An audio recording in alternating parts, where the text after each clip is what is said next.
Alright, so today we're talking about Matthew chapter 10, and there's some really cool things happening in this chapter.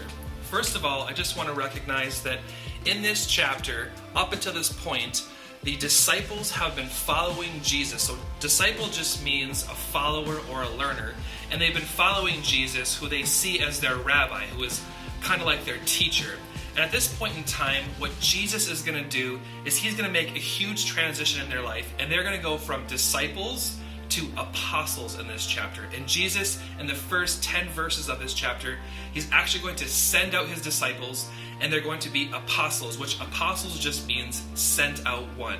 And they're going to become message bearers of this new Messiah that's going to come.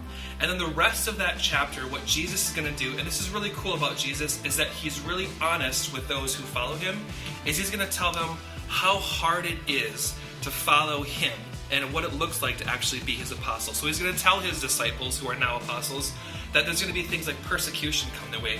Not everyone is going to accept their message. People are going to get angry for what they say.